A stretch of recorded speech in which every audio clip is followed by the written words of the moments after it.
খাদ্য নিরাপত্তা বলতে যেটা আমরা বুঝি যে দেশের সব মানুষ সব সময় শারীরিক দৃষ্টিকোণ থেকে, সামাজিক এবং অর্থনৈতিক দৃষ্টিকোণ থেকে পর্যাপ্ত, নিরাপদ এবং পুষ্টিকর খাদ্য প্রাপ্তির সুযোগ পাবে। অন্তর্নিহিত মিনিং কিন্তু এখানেই বুঝতে হবে। বাজারে অনেক খাদ্য আছে, কোনো কিছুর অভাব নাই, তার মানে আমরা খাদ্য স্বয়ংসম্পূর্ণ। তার মানে কি দেশের প্রতিটি লোক, প্রতিটি পরিবার কি পর্যাপ্ত খাদ্য পাচ্ছে? পাবে না। কারণ তার জন্য দরকার কর্মসংস্থান, অর্থনৈতিক কর্মকাণ্ড, টাকা পয়সা। টাকা পয়সা তো চুরি করে কেউ পাবে না। টাকা পয়সা যদি আপনাকে রুজি করতে হয়, বিনিয়োগ করতে হবে, ব্যবসা বাণিজ্য করতে হবে, অথবা কর্মসংস্থানের মাধ্যমে আপনি জীবিকা নির্বাহ করতে হবে। তো এখন অতএব অর্থনৈতিক কর্মকাণ্ড যখনই আমরা বলি, তখনই কিন্তু আমাদের বিনিয়োগ করতে হবে। তো বিনিয়োগটা কিসে করবেন? আপনি শুধু রাস্তাঘাটে বিনিয়োগ করবেন, ব্রিজ বানাবেন, সেখানে তো কোনো কর্মসংস্থান হয় না। সেটা দেশের অবকাঠামো ভালো করে, যাতে করে মানুষ বিনিয়োগ করতে আগ্রহী হয়। এখন বিনিয়োগ করবেন তো উৎপাদন করে এমন কারখানাতে, সেখানে পরিবেশের দূষণ হবে। তো পরিবেশ দূষণকে যদি আপনি কমাতে চান, তাহলে বিভিন্ন পন্থা আছে। সরকার সেটা নিয়ন্ত্রণ করার কথা।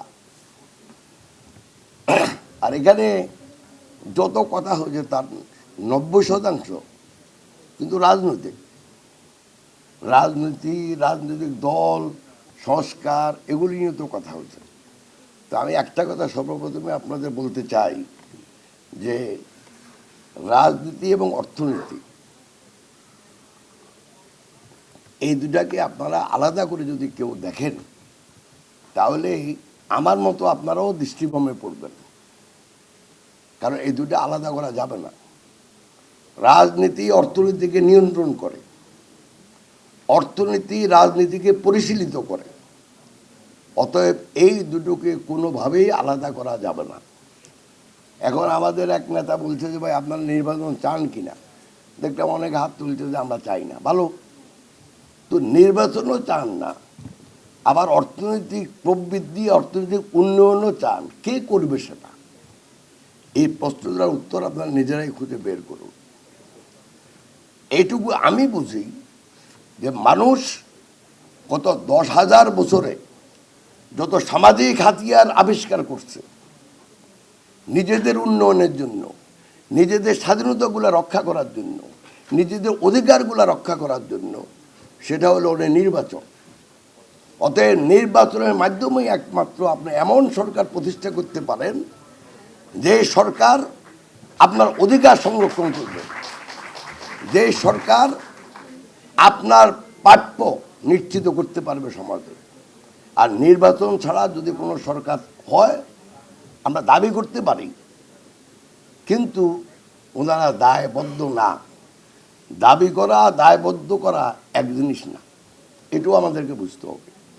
অতএব নির্বাচনের মাধ্যমেই একমাত্র আপনি সরকার প্রতিষ্ঠা করতে পারেন, যে সরকার জনগণের কাছে দায়বদ্ধ থাকবে, যে সরকার জনগণের আশা আকাঙ্ক্ষায় প্রতিফলন ঘটাতে পারবে। সেই জন্যই আমাদের ভিতরে কেউ না চাইলেও আমি মনে করি দেশের অধিকাংশ লোক চায় যে আমরা এমন একটা সরকার প্রতিষ্ঠা করি, যেই সরকার জনগণের কাছে দায়বদ্ধ থাকবে, যেই সরকার মানুষের আশা আকাঙ্ক্ষা প্রতিফলন ঘটানোর জন্য বাধ্য থাকবে।